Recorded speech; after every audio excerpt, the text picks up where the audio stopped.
Strange Shadows, a Laocun and Smith podcast.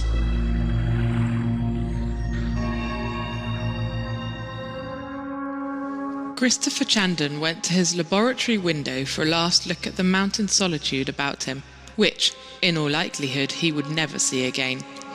With no faltering of his determination, and yet not wholly without regret, he stared at the rugged gully beneath, where the gothic shade of firs and hemlocks was threaded by the brawling silver of a tiny stream. He saw the granite-sheeted slope beyond, and the two nearer peaks of the Sierras, whose slaty azure was tipped by the first autumn snow, and saw the pass between them that lay in a line with his apparent route through the time-space continuum. Then he turned to the strange apparatus whose completion had cost him so many years of toil and experiment. On a raised platform in the centre of the room there stood a large cylinder, not without resemblance to a diving bell. Its base and lower walls were made of metal. Its upper half was made wholly of indestructible glass. A hammock, inclined at an angle of 40 degrees, was slung between its sides. In the hammock, Chandon meant to lash himself securely to ensure as much protection as would be feasible against the unknown velocities of his proposed flight. Gazing through the clear glass, he could watch with comfort whatever visual phenomena the journey might offer. Greetings, friends. Thanks for joining us today for Season 3, Episode 7 of Strange Shadows, the Laocun Smith podcast. The voice you just heard was author Alexandra Beaumont reading the opening of today's story. I'm one of your hosts, Rob Hoyton. And I'm the other one, Tim Mendes. Yeah, we're back into science fiction territory this week, aren't we? We are, yes, with the story that I've not read before, I have to say. Yeah, no, it's one that's passed me by as well. It's definitely in keeping with a lot of his other science fiction stories.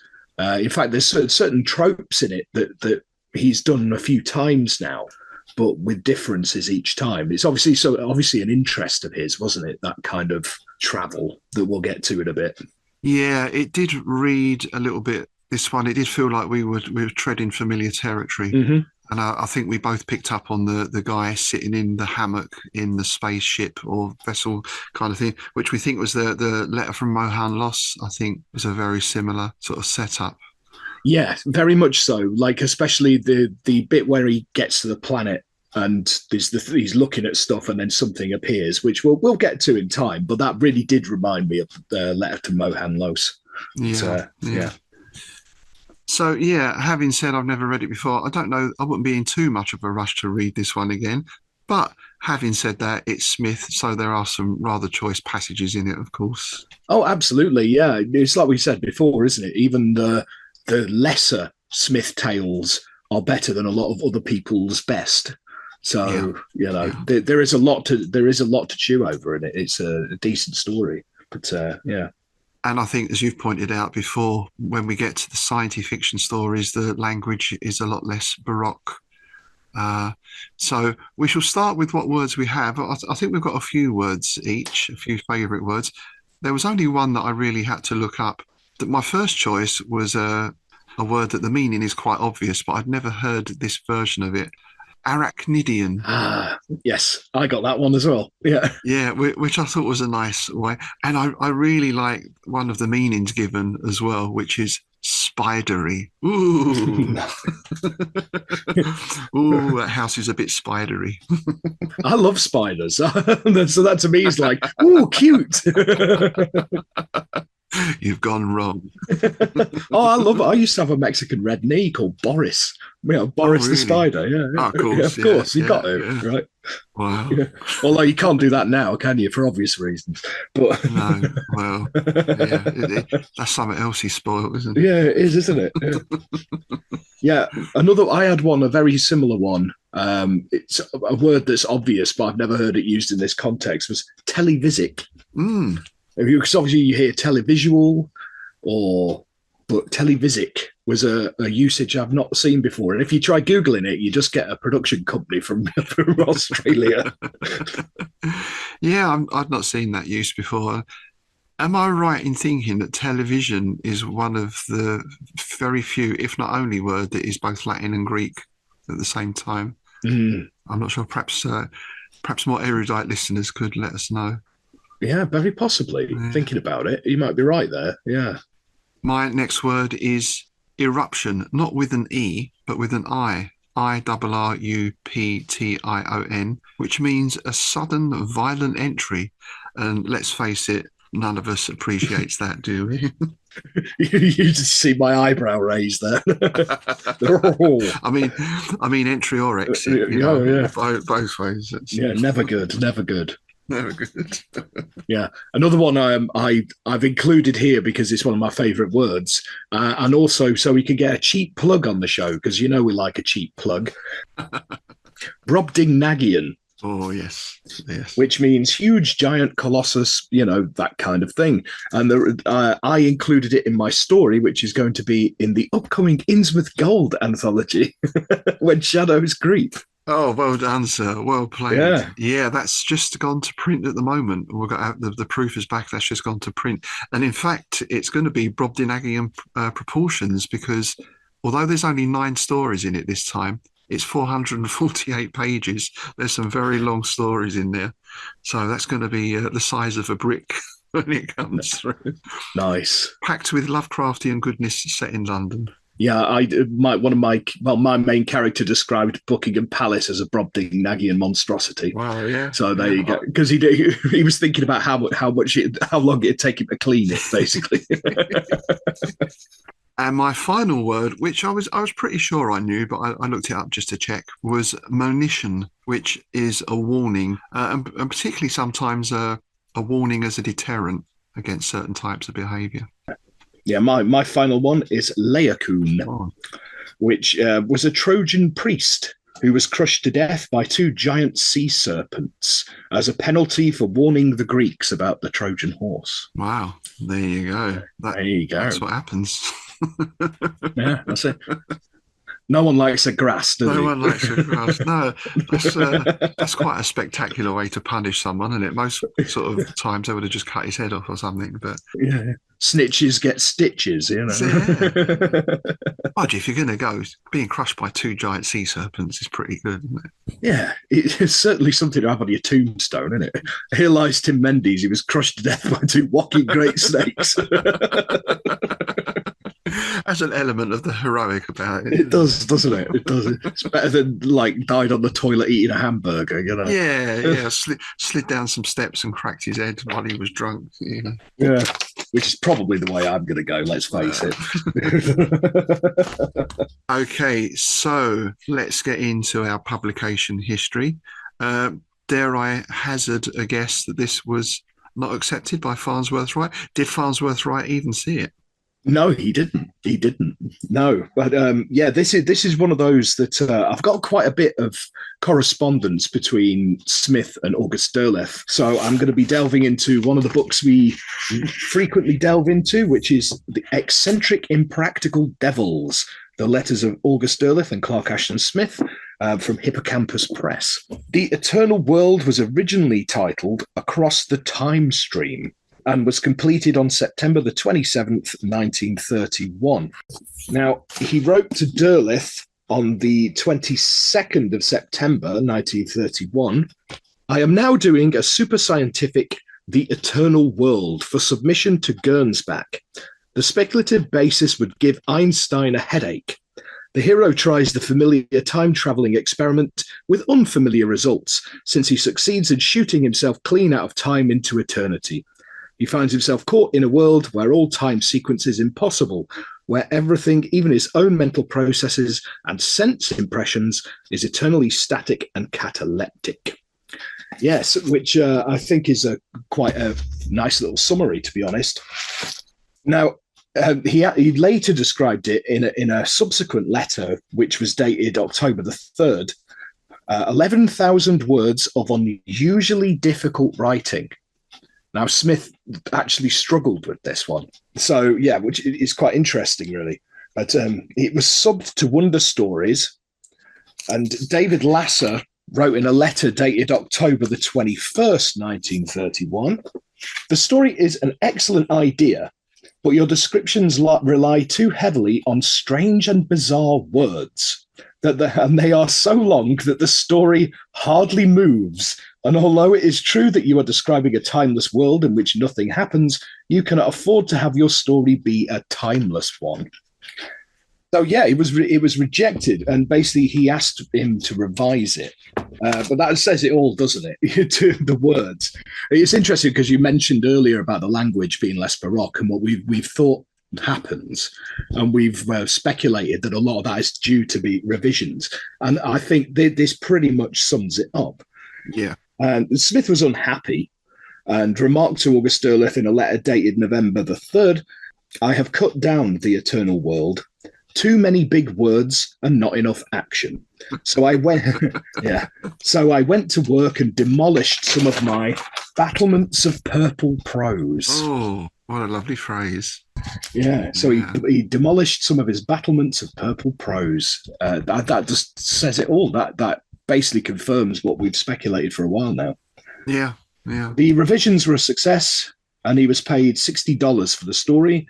And it was printed in the March 1932 issue.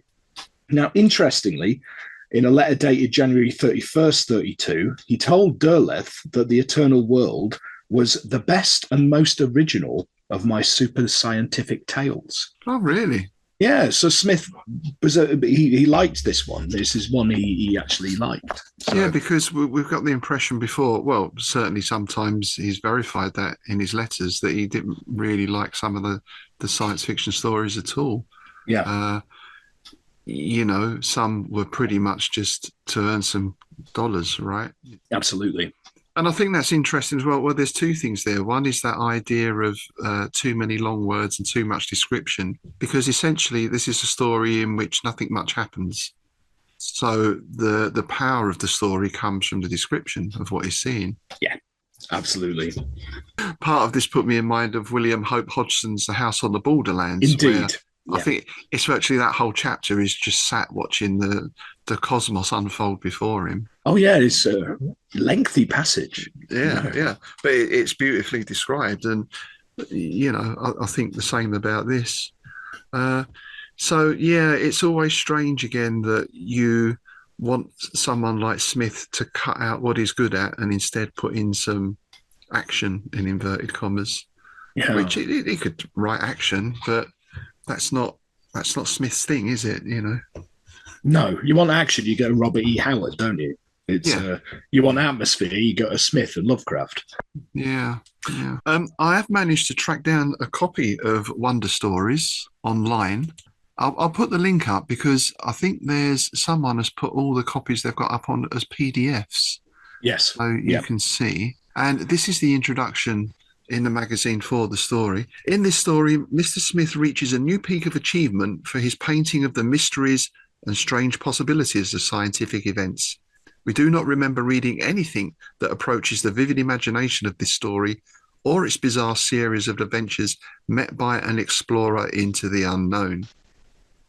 We can only realize how puny is the human race, how infinitesimal our control over science, when we follow Mr. Smith's picturing of the timeless race, and the revolt of the timeless ones with the catastrophe that follows it is a masterpiece of thrilling and breathtaking description. In the infinity of possible worlds, it is quite within reason that some such states of existence that Mr. Smith describes should really exist. And within the lifetime of the human race, if all goes well, we should one day come to know and experience them. Nice. So I think it's odd that you got that feedback about too much description, and then that opening paragraph is praising the story for its descriptions. Yeah, strange, isn't it? Yeah. So let's get into the story then. We have our protagonist, Christopher Chandon, looking out of his laboratory window for a last look at the mountain solitude about him. So this is an Auburn story, right? We're back in California. And I completely misread that first line when I first picked it up. I misread it as went to his lavatory window for the last look. Oh, was he flushed with success? Yeah, I think that just sums up my mentality. And again, straight away, we get a really nice descriptive passage. And one phrase I really liked here was, we got the Gothic shade of firs and hemlocks threaded by the brawling silver of a tiny stream, brawling silver. That's very evocative. It is. It's almost like the name of a glam rock band. And we go from the natural to the unnatural because he turns back to his laboratory to look at his strange apparatus. And this is, again, where I got that sort of sense of deja vu with one of these futuristic machines that has a hammock and pistons and dynamos and dials and all that kind of thing. Again, that real sort of H.G. Wells time machine sort of feel. It does. It definitely does have that kind of feel. Because especially, again, when he's on about that he wish he could have designed it so he could have travelled in space as well as time, kind of thing, like a rocket. And I was thinking that's a time machine, right? Yeah, yeah. I thought that was an interesting thing with this story, though, to be fair to Smith. He talks about going through time laterally. Yes. So normally you think of time, we're going backwards and forwards. So moving sideways, in effect, is quite an interesting concept. I'm not quite sure what it means, but it's interesting. Yeah, it's something they've done in Doctor Who in the 80s when Christopher Hamilton Bidmead was the script editor, because he was actually a scientist.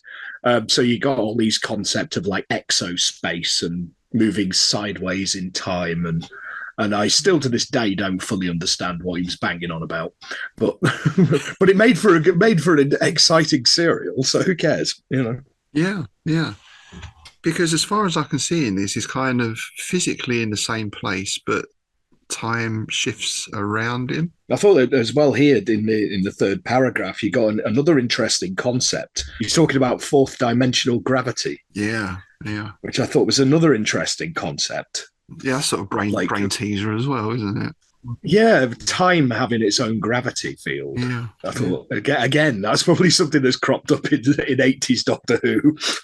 Well, as I've speculated quite often with Star Trek and probably lots of other things, I do wonder how much of the 60s, 70s, 80s science fiction drew from Smith. There does seem to be a lot of his ideas crop up. I mean, I guess maybe other people are having similar ideas. Wells is an obvious example. Yeah. But some of these seem quite specific to Smith. Well, you've got to think about it. These people who were writing that stuff back then in the 60s and whatever, they probably grew up reading magazines like Wonder Stories.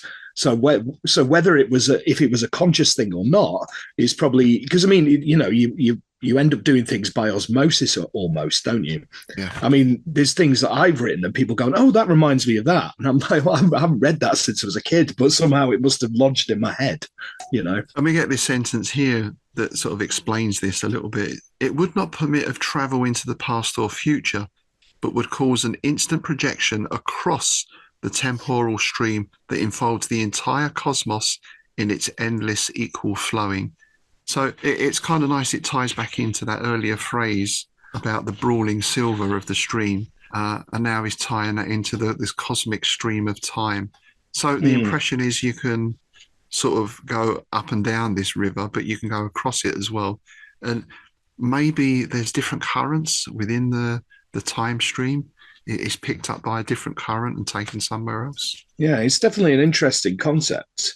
I like the fact as well that he's actually had a little bit of foresight, because a lot of these characters don't, do they? They just sort of plunge off.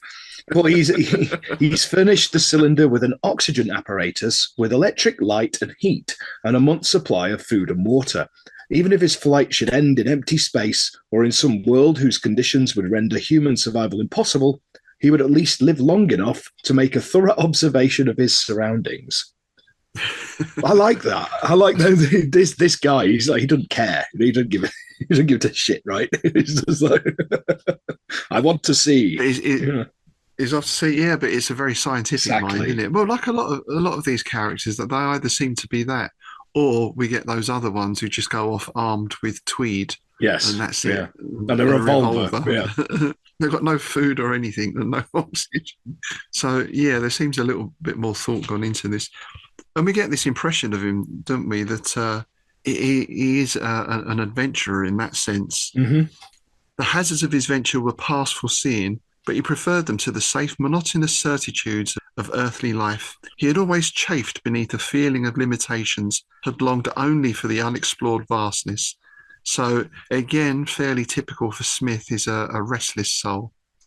Yeah, you've got to wonder how much of that comes from his own sort of restless mind.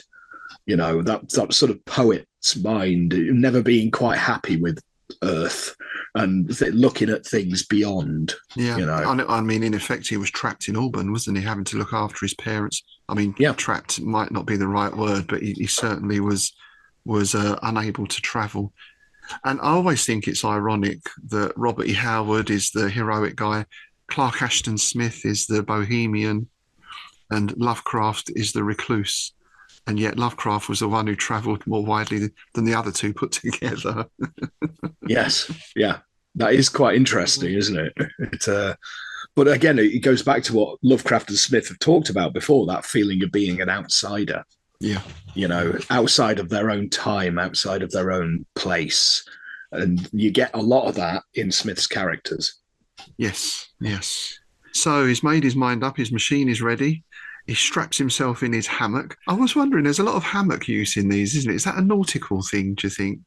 Probably. A spaceship or a time ship, you have a hammock. Yeah. Yeah, whereas was this before they invented comfy chairs? and especially like your captain's chair, your comfy reclining captain's chair. Your recliner. That's what it would be now, wouldn't it? Yeah. And those 1960s things that you pressed a button and it was like a cupboard drawer came out with the bed in it. You know them horrible 1970s fold-up beds? The springs. Oh, cut your fingers off them. Yeah. Oh, mate, they were a death trap. I know, really uncomfortable as well to sleep on, from what I remember. Yeah, them big spiral springs. Yeah, dangerous. And I like this as well. He might seem very cool about this, but now he's strapped in and is ready to press the button or throw the switch. He had all the sensations of one who is about to be blown from a cannon's mouth. And then we get one of these nice Smith, what would you call them, travel scenes, where people go to another dimension or another world, or in this case, another time.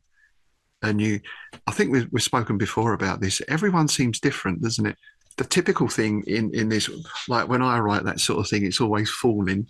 People are falling, But Smith, of course, is a little bit more imaginative. Yeah, because this time he's suspended in a weird silence from which all sounds had been excluded by the airtight walls. And he resigned himself to the unknown with many conflicting surmises as to what would occur. And it's like everything seems to dissolve around him in a flare, doesn't it? It's almost. Sorry, I keep banging on about Doctor Who, but it is almost like how the TARDIS goes, isn't it? And I like this. It seemed to him that he possessed 1,000 eyes with which to apprehend in one instant the flowing of many eons, the passing of countless worlds. So that idea of is maybe seeing all these different currents within the time stream simultaneously. Somehow he's experiencing each one. That brought to mind Hounds of Tindalos, because that was the same sort of thing, wasn't it? When the guy went on the trip, for want of a better word. Yeah. And again, House of the Borderlands. Yeah. Well, yeah. And in fact, we get a drugs sort of mention here. He caught the scraps and fragments of 1,000,000 scenes, objects, faces, forms, angles and colours, which he recalled later as one recalls the deliriously amplified and distorted visions of certain drugs. So there's that kind of trippy reference again, isn't it? Yeah. Sort of proto-psychedelia. Oh, now there's a new music genre. Isn't there? Yeah. Yeah, we're basically proto-psychedelia with a tinge of prog rock, Yeah. No, you'd have to be a bit of prog in there, wouldn't there? And an element of Treehouse.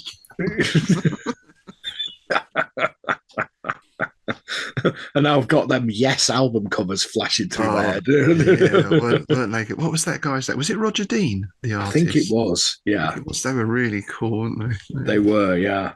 The music, not my cup of tea either, but yeah. And we do get some typical excellent Smithian descriptive language here. Before him there passed like an architectural pageant the mile-high cities that wear the sumptuous aerial motley of rose and emerald and Tyrian, wrought by the tangent beams of triple suns, He beheld unnameable things in spheres unlisted by astronomers. There crowded upon him the awful and limitless evolutionary range of transstellar life, the cyclorama of teeming morphologies. That's a great phrase, isn't it? Cyclorama. That's what Bananarama should have been. If Bananarama did an exercise video, cyclorama. Listen, I used to get some exercise while watching Bananarama, but that's so did most of the British, the male population of the UK. Moving swiftly on. Moving on. Yeah. Robert De Niro's waiting. And it all comes to like a sudden stop, doesn't it? This isn't like a gradual, you think of that acceleration, then a deceleration. The vision came to an end and was replaced by something of a totally different character. And it's only later he can figure out what's happened here. He's in a very new and strange and alien environment, like some planetary glacier fretted into shapes of ordered grotesquerie, filled with a white unglittering light and obeying the laws of other perspectives than those of our own world. So it sounds like he's gone into this sort of non-Euclidean space where the usual rules don't apply, and that's what has brought him to a halt. Yeah, I love this line here. This is just a great line. A world that might have been the dream of some geometrician mad with infinity. Oh, mad with infinity. That's good. Yeah. Like I say, even in these stories that aren't perhaps top tier Smith, you still get these lovely little phrases, don't you? Oh, yeah. And again, it's very visual. So like describing the giant evergreen forests of Laocun and Brobdingnagian grasses and, mile-high cities. It's all very visual. That's why, like I say, it's like a Yes album cover. It is very 70s prog rock album sleeve, this one, in my head, And especially this as well, because there's a section of the laboratory wall sort of hanging there in space, isn't it? It's like this little bit has almost sort of come with him, or you can still see it for some reason, which was sort of quite surreal, I thought.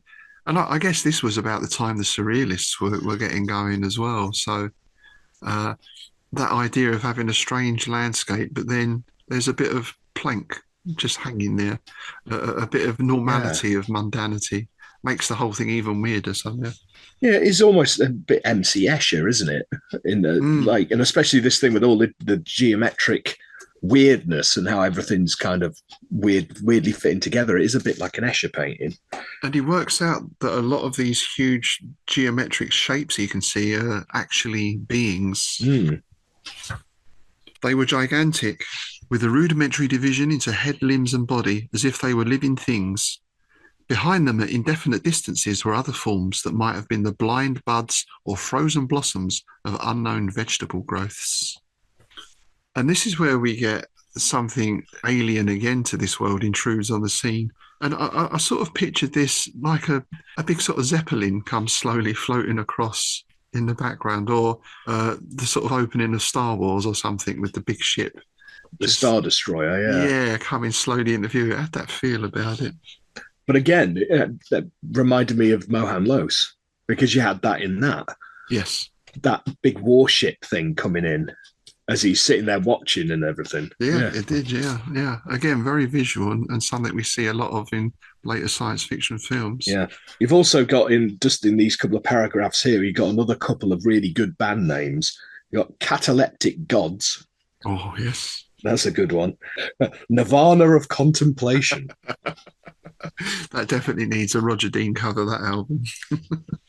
Doesn't it? Yeah. Nirvana of Contemplation by the Cataleptic Gods. There you go. Seen in its entirety, the thing was a large spindle-shaped vessel, dwarfing Chandon's cylinder like an ocean liner beside a ship's dinghy. It floated aloof and separate, a seamless mass of unbroken ebon, swelling to an orb-like equator and dwindling to a point at each end. The form was such as might have been calculated to pierce at some obdurate medium. So this maybe has a different method of locomotion to his own craft or machine. It almost sounds like it's piercing time. Perhaps it's breaking through the walls of time. Yeah, because you've got this. He realizes here that he's dropped a bollock, for want of a better. As he realized later, his attempt to change his own position in the time stream had led to an unforeseen result. He had projected himself beyond time into some further cosmos, where the very ether, perhaps, was a non-conductor of the time force, and in which, therefore, the phenomena of temporal sequence were impossible. So, yeah, you get the impression that this ship, that's how it does it. He did it by mistake, but this thing is doing it intentionally. It's always like it's got a snow plow on the front of it, right? It's like a time plow. Yeah. And they've definitely got a purpose to being here, because this thing starts hovering around now. We get a huge circular door opens in its bottom. And I like this by infinite gradations. So again, that suggests that iris type door opening, very sci-fi. And from the opening, there issued a crane-like arm of the same black material as the vessel. And this starts picking up these strange geometric beings. Again, reminds me of that fairground thing, right? You know, where you drop the crane down and you never ever get anything. A Toy Story, isn't it? The claw. Yeah. Yeah. And it drags it. I mean, these figures are huge, but this is an immense craft, as we've already heard. And it just begins picking these things up. All this was done in profound silence, the immeasurable slowness of motion being muffled by the ether and creating nothing that Shandon's ear could apprehend as sound.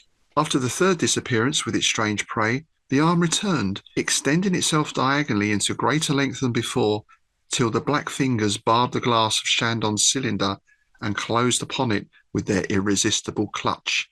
So they've got him. And this whole next bit now, this is just, this is alien abduction, isn't it? Yeah, I like the feeling, the weirdness of it. It's the ship is really like black, right? But that continues when he gets inside. You know, it's almost like a mechanical void. You know, if you think about it like that, it's it definitely gets the feeling of the other across, which is something we say about Smith a lot, isn't it? It's not just a man in a rubber suit or a flying saucer. It's something really, really alien. It is really alien, yeah. And I like this as well because he talks about the blackness. It's like a positive radiation rather than the mere absence of light. So the darkness is an absence. It's not a thing, but this is an actual thing. Yeah, it's like projected absence. That's even possible.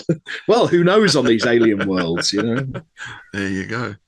And we get this sort of vibration, perhaps like an engine sound, and the start of a ruddy illumination. And this is perhaps them coming out of that timeless space back into conventional time or a conventional dimension, because the faculties of thought, feeling, cognition and movement under their normal time aspects all came back to Shandon like the loosing of a dammed up flood. He was able to correlate all that had occurred to him and infer in some measure the meaning of his unique experiences. So I think it's interesting that though he's just observing everything at the moment, when he was in that other place where there was no time, he had trouble functioning mentally in a normal way. And this is where we get our second lot of aliens. These are more, well, they're described as crystalloid figures. Each of them possessed a roughly globular body with the upper hemisphere swelling midway between pole and quarter to form two neckless conical heads. The lower hemisphere terminated in many limbs and appendages, some of which were used for walking and others solely for prehension. So again, very alien aliens. It actually reminded me of the Great Race of Yith. Yeah, because they were sort of rugose cones, weren't they? Yeah, with loads of tentacles and things coming out of them. So quite kind of similar. Yes, and that time element and all that kind of stuff would fit in. Yeah. This is the cosmic aspect. So it's science fiction. I mean, you know, yeah, sci-fi is set in the cosmos, I suppose, but you know, so is every story is set in the cosmos. I mean, the most mundane story about the most mundane thing is cosmic because it's in the cosmos. Yeah. This has that really cosmic element with the terms of time and the sheer alienness of these beings that he encounters. Well, even more so later on, because we learn that the things that this big shit nicked are actually godlike beings from an outer realm, from outside. So, elder gods, great old Your ones. elder gods or that kind of thing. You again, never know, right? Yeah. And I like the further explanation of them here.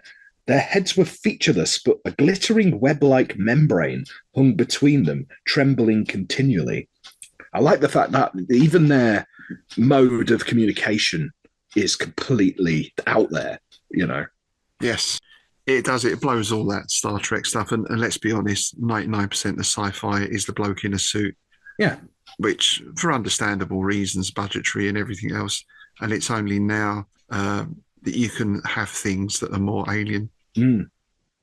And he makes the not unreasonable conclusion that he's fallen into the hands of super scientific beings who were expert navigators of space-time. And basically what he's done is built his little back garden rocket and just headed off into the unknown and got into a bit of a pickle, because if they hadn't turned up, he would have been stuck in that place.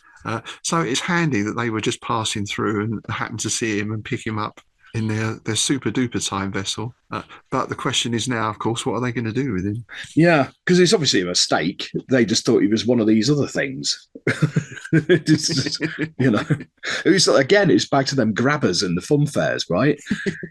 You want the octopus, but 9 times out of 10, you're going to get this stupid little teddy bear with heart eyes or some crap, you know? You know.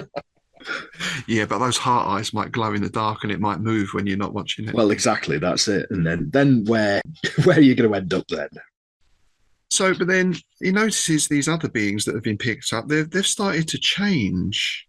And I thought this was interesting because you think, you know, this could be set up for your big alien versus alien fight type thing. But of course, Smith makes something much better out of it. Mm.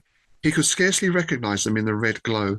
Their pallid planes and angles seemed to have undergone a subtle rearrangement, and the light quivered upon them in bloody lustres, conferring an odd warmth, a suggestion of a waking life. More than ever, they gave the impression of latent power, of frozen dynamism. That's a nice phrase as well.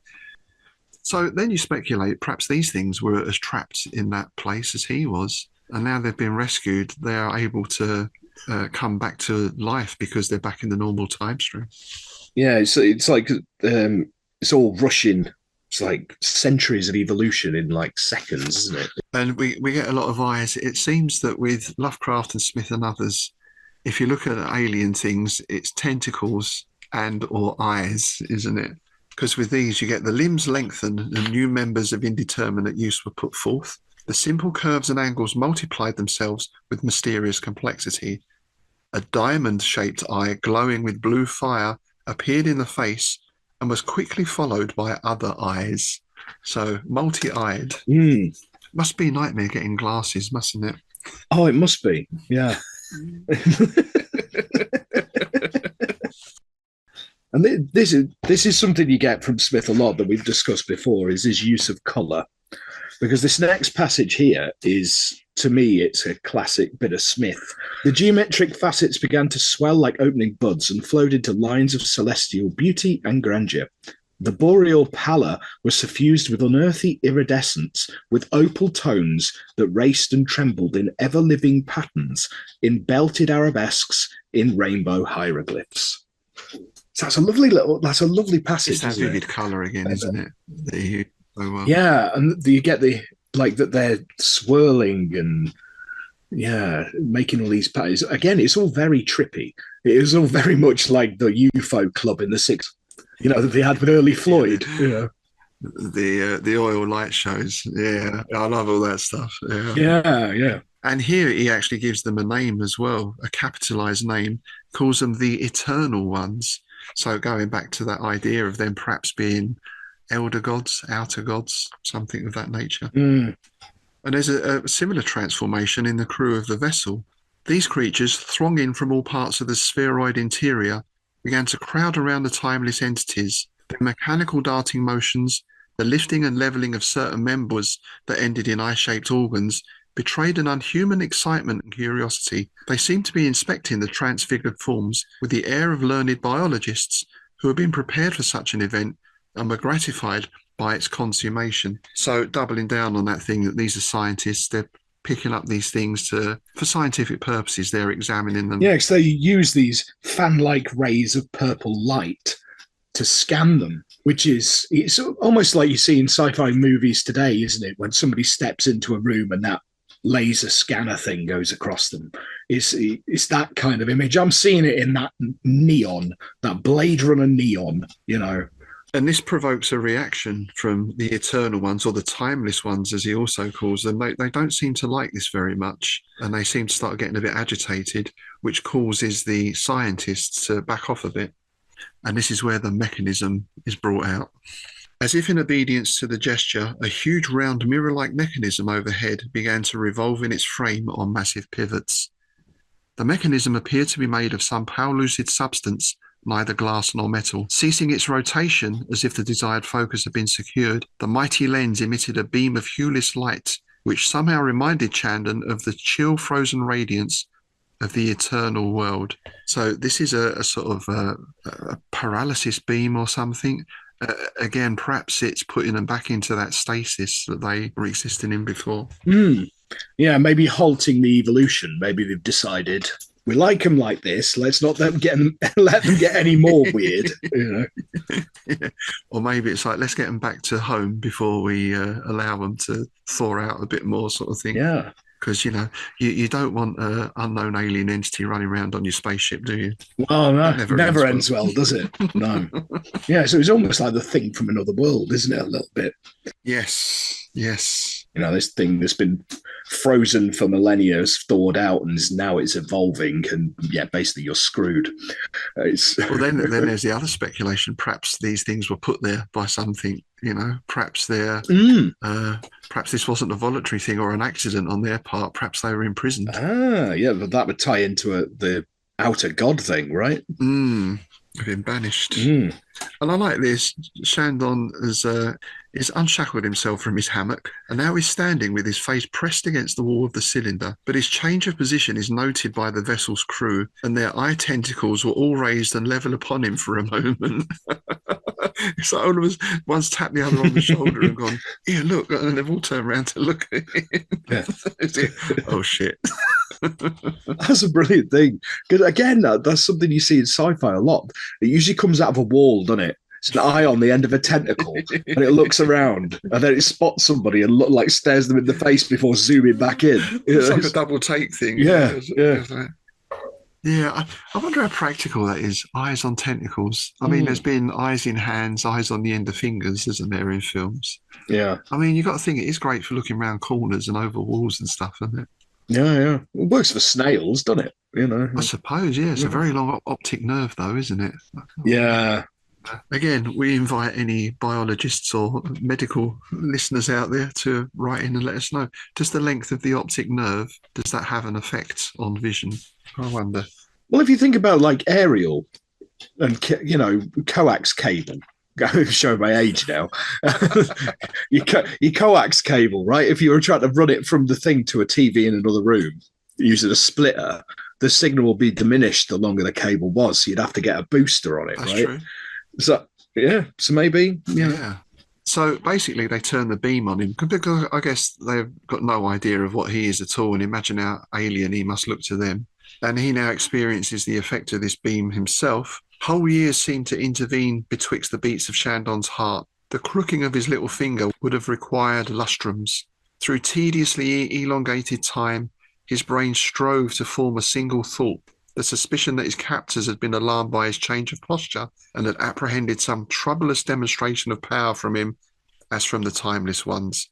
Then, through further decades, he conceived another thought, that he himself was perhaps regarded as one of the godlike beings by these alien time voyagers, which is an understandable assumption on their part. If they've broken into this place and picked him up along with the others, then, you know, they must have thought he must have got there for a purpose under his own steam, or he was imprisoned there with these other creatures.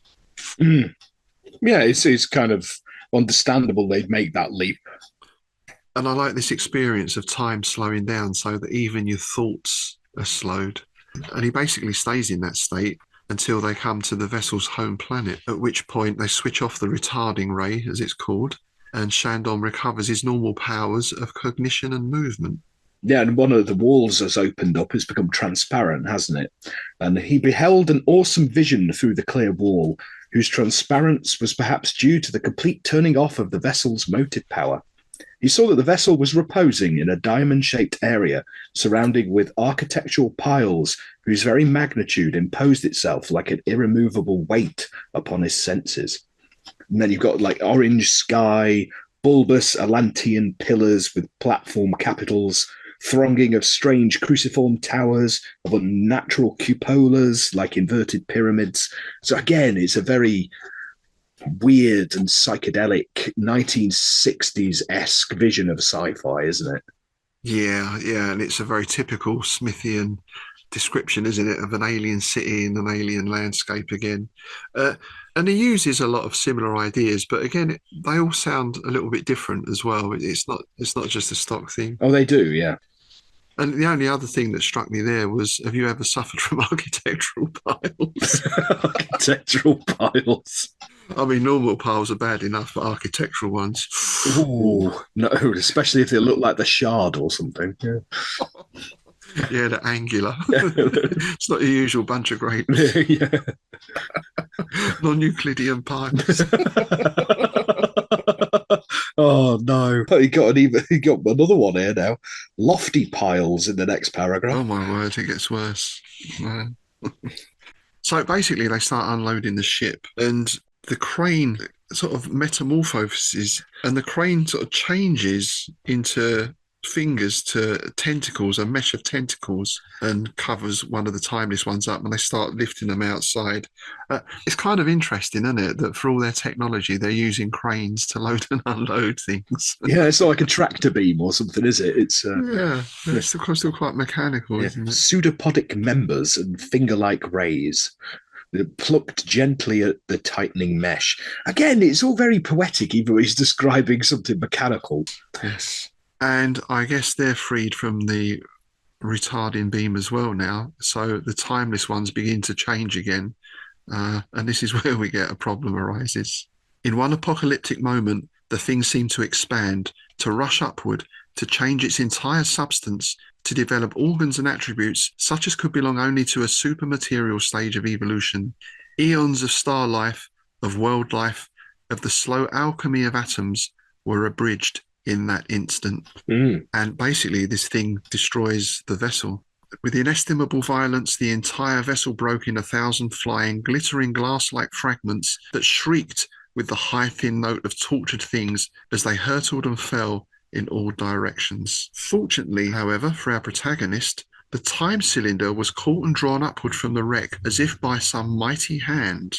Yeah, and he doesn't know how either, whether he'd been lifted by magnetic force, and it was never wholly clear, which again, I think is a nice little touch, because there's so many times in these kind of stories where the author will say, and he figured it out that it was a magnetic force. But how would he figure it out without doing any kind of tests or anything like that? So the fact that Shandon's just like, I have no idea how it happened, gives it a ring of authenticity to me. Because, I mean, how often do you do that? Oh, well, this weird thing happened. How? No idea. Yeah. All your faculties are taken in just trying to process what's going on around you.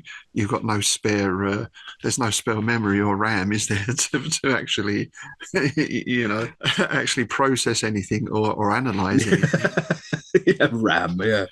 This whole following sequence, again, I'm thinking back to Hope Hodgson, that whole scene, because things become hugely vast. Yeah. And it's all about impressions. Shandon was aware of 1,000 impressions. He felt the divine and limitless energies wake from eternal sleep. He felt warring with these, endeavouring to subdue and constrain them, the jarring radiations and malignly concerted powers of the new world. So it's like there's this huge struggle going on, and it's almost like two giants fighting, and he's sort of tucked away in the pocket of one of them, just totally helpless. Yeah, it does remind me of House of the Borderlands, because again, that is like colossi, isn't it? When he comes across that plane, and there's those them big colossi that sort of one of the because that's when the note of terror comes back into the story, isn't it? Because one of them notices him. He's like, run away, or fly away, or whatever. Yeah, because this is when you get the thing that kind of explains what's been going on here. Because even as mankind employs in warfare explosives of titanic potency, the silver creatures had desired to employ the time-loosed energies of the Eternal Ones against their otherwise equally matched foes.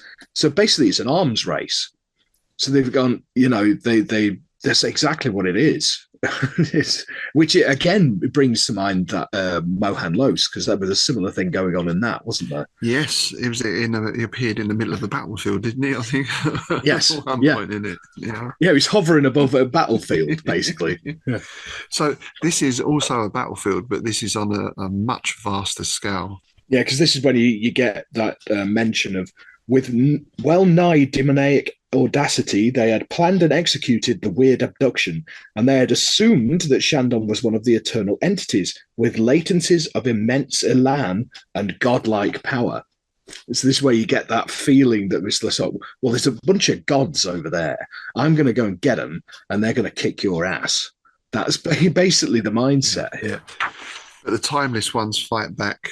From out their celestial bodies, as from high crags, there leapt living rivers and raging cataracts of energy. There descended bolts, orbs, ellipsoid wheels of white or vari-coloured fire, to fall on the doomed city like a rain of ravening meteors. The builded cumuli dissolved into molten slag. The columns and piled terraces passed in driven wraiths of steam under the burning tempest. So they basically lay waste to everything around them. Yeah, it's strange, even because considering it's a science fiction story, it does have an element of one of Smith's other techniques of the Conte Cruel, doesn't it? Because it is basically a cautionary tale. It is basically a be careful what you wish for. You wanted them to get annihilated, but all of you are going to get annihilated. Don't mess with things you don't understand. Yeah, yeah. And this scene goes on for a couple of pages, actually. There's a lot of description here about the atomic fires. The fire bright noon was muffled with chaotic murk. To that stupendous chaos, the very elements of the doomed world were adding their unleashed energies. Clouds that were black Himalayas with realm-wide lightning followed behind the destroyers. So it really is a huge apocalyptic vision. Yeah, it reminded me of a story by Donald Wandry, and I can't think of the name of it off the top of my head. But the whole thing is basically like a disaster movie kind of thing. And it's all like fire and tectonic plates and molten lava. And this is a very similar sort of vibe. It's like, you could almost see it like one of them movies, like Day After Tomorrow and things like that. Yeah, the big disaster movies. Yeah. And Shandon is basically just hanging on in his little cylinder. He's obviously got no agency in this at all. All he can do is observe. I did wonder who the narrator was of this, by the way, because it's not Shandon himself narrating, isn't it? No. It's an outside voice. So we can speculate perhaps when he got back he told someone about this. I don't know. Because he does get back. I mean, it ends fairly sort of suddenly. We've got this huge destruction of the whole planet, the whole civilization. And then after infinities of flying light, of whirling and falling emptiness, after the transit of many skies, of unnumbered systems, there came to him the sense of a sudden pause. For one moment from the still gulf, he gazed on a tiny sun with its entourage of 9 planets and wondered vaguely if the sun was some familiar astronomic body. And basically they fly off and drop him back on Earth, which is very nice of them. Yeah. There, as if he had been deposited by some almighty hand, the cylinder came to rest, and Shandon peered out with the eerie startlement of an awakened dreamer to see around him the walls of his own Sierran laboratory. The Timeless Ones, omniscient by some benignant whim, had returned him to his own station in time and space, and then had gone on, perhaps to the conquest of other universes, perhaps to find again the white, eternal world of their origin and to fold themselves anew in the pale nirvana of immutable contemplation. That sums it up. Yeah, they must have realized, well, he got picked up the same as us. He's not with these guys. We'll give him a lift. But, it's not his fault. Yeah, it's very, like I say, it's very, very nice of him, isn't it? Really, it is. Yeah. I mean, by any accounts, he's pretty much sort of ant-like, you would have thought, to these beings, like any of us would be. The fact that they even noticed him says something about their awareness and, I suppose, their advanced sense of empathy and compassion. Yeah, it's interesting because if this had been Lovecraft, he'd have just got flattened, right? You know, he would have just got flattened. But then you have to ask, what effect did this have on him? Because the story just ends there.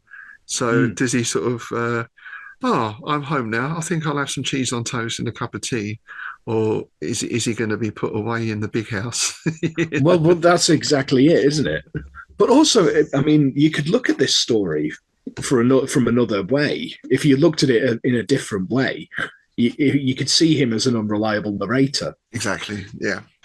Because he has no agency in the story whatsoever. It's almost like a dream. It's almost like one of those, like a dream quest, you know, like that kind of thing, right? And he's just been plonked back. Yeah. You can imagine him telling his assistant in his laboratory, I've been to this place and done this, that, and the other. And the assistant picking up his glass and sniffing it to see if there's any brandy in it, you know. It's like one of those people sits next to you on the bus, isn't it? And, you know. Oh, yeah. I've been to Saturn. Yeah. And, well, perhaps they have. That's the thing. You know, who would Well, know? this is it. You don't know, do you? Yeah. I invented a time machine, you know. Yeah, I had a good one the other week. Some bloke in a pub came up to me and told him that he'd been taken by some unknown force. It could have been the government, it could have been aliens, and he had a little metal receiver implanted in the back of his skull. Ah, right. Yeah, it's like, well, how do you know? Yeah, well, that's a similar story to what we were talking about on the Innsmouth Book Club, wasn't it, recently? Yeah. The alien abduction and the Planet X. Planet X was going to turn up in 2003. That was the one. Yeah. Very similar setup, an abduction and some device implanted in the head for communication. Yeah. Well, you know, weird shit happens. Yeah, this is it. Makes a change from anal probing. I mean, that's what you usually hear about, isn't it? So there we are, the Eternal World. I think we'd both say not one of Smith's greatest, not top tier Smith, certainly not compared to Yo Vombis that we did last time, but still some stunning language and description in there. Oh yeah, absolutely. Still a rollicking good story. It's just, I think the reason why I had, like, when I first read through it, that I was like, you know, it's not as good. It's because it's come after Yo Vombis, which is just quintessential Smith. Yes, that's very true. Yeah. And most stories would have trouble standing up next to that, apart from a few of those other top tier ones. So yeah, there is that. Absolutely. But it was liked by Smith's friend, Mr. Lovecraft, of course, because he wrote on the 23rd of September 1931. And of course, it wasn't from Providence. Here we go.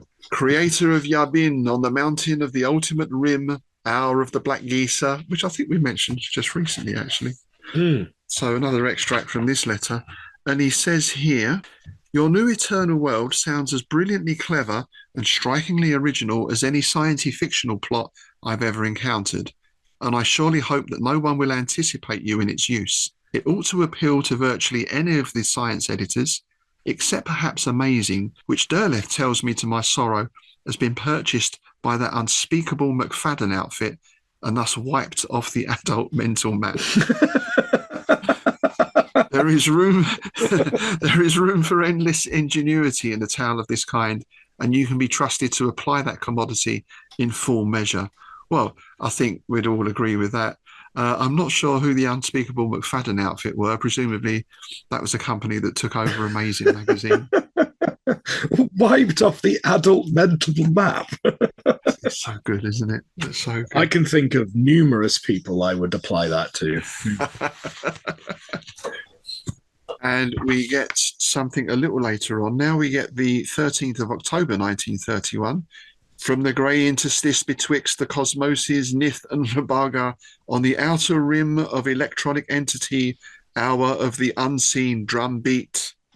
Dear Clark Ashton, The eternal world has duly arrived and has received a delighted and appreciative perusal. It certainly carries the imagination to fantasy's utmost bounds, and that final cataclysm is a stupendous piece of poetry which crowds the ears as well as the eyes with a mad and convincing phantasmagoria of panic destruction. I surely hope this tale will land advantageously, and I'm herewith returning the manuscript as per request. So HPL liked it, and again, you know, although we've said maybe not top tier Smith, there is that very evocative writing in there and descriptions. Yeah. So that's our story for today, The Eternal World. As always, please do let us know what you think. Do you prefer Smith's science fiction or his fantasy settings? And some scientific speculation there we had as well about the nature of tentacles and travel in time and space. As we say, we're certainly not scientists. So what's the latest scientific thinking on time travel? That might be an interesting subject to hear about. Now, speaking about hearing from people, we did say to our Patreons recently, have you got any ideas for bonus episodes that you'd like us to cover? And Martin Thoresen got in touch with a very nice detailed post. We're going to read some extracts from it here. And I think he came up with a really excellent idea. So this is Martin's message. How about an episode focusing on Averoigne? There is a lot that can be said about this setting, from its in-world history and geography to going into possible real-world inspirations.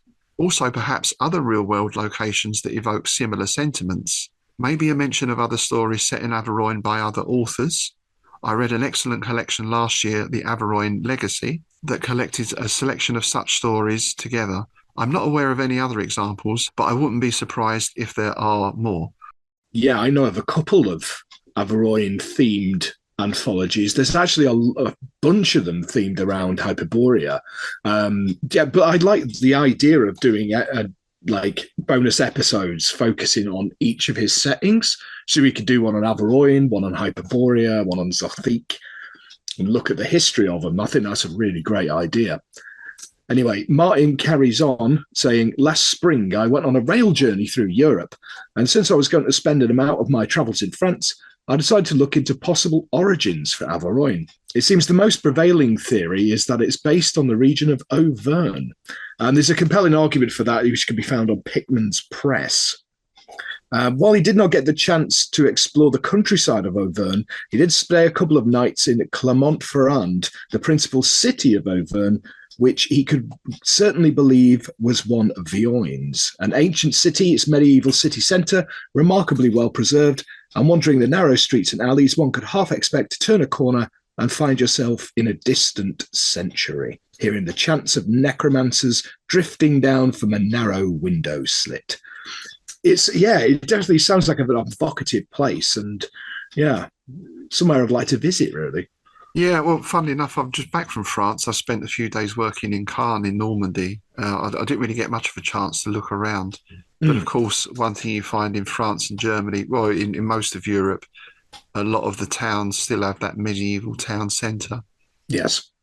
And I like how Martin mentions here the cathedral in the city that he visited, constructed entirely of jet black volcanic stone, adorned on all sides with a vast array of disturbingly detailed and diabolic assortment of gargoyles, many of which were carved so realistic that when I later passed the cathedral in the early hours of night, I confessed to a certain feeling of nervousness, imagining them suddenly swooping down upon me.